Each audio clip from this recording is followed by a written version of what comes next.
And the show is heavily centered around Glenn Gilberti, the former Disco Inferno. He's now the leader of SEX, that's Sports Entertainment Extreme.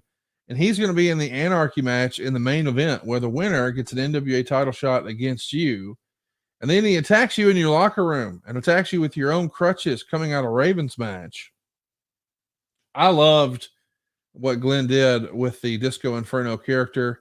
He made something that should have just probably been a one-off and a short-lived thing, and proved that, hey, he could commit to the bit, and he was talented once the bell rang.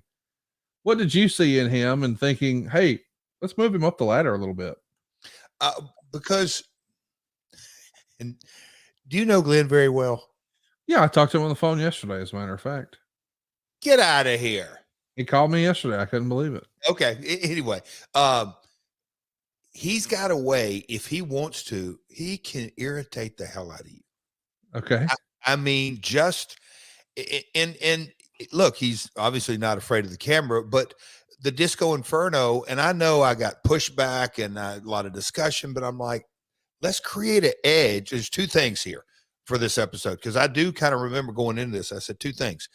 We've got to give Glenn more of an edge. He needs to play.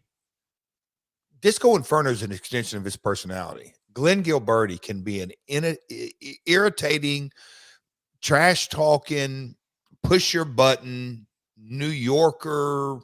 I say this lovingly, affectionately, big nose. He can. I don't want to say be a heel, but there's a side of Glenn that you just want to smack the taste out of his mouth, and he can perform in the ring.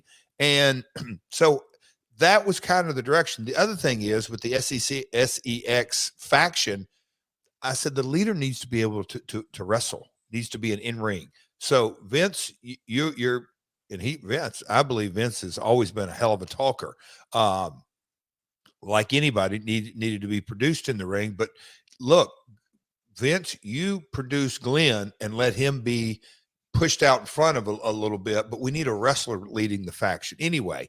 So that was kind of the dynamic. It didn't last real long. Again, early days of TNA, comings and goings and ups and downs, and who's full-time and who's not full-time, and who do we want full-time versus who's really going to, all that kind of stuff. But yeah, Glenn with a much more of an edge, and I don't say completely dropping the disco, because it was what it was. He was so, I guess branded is the right word, branded as that character, but a podcast version of Glenn Gilberti in 2003, because Glenn can be very irritating on their podcast, but I think so hilarious sometimes.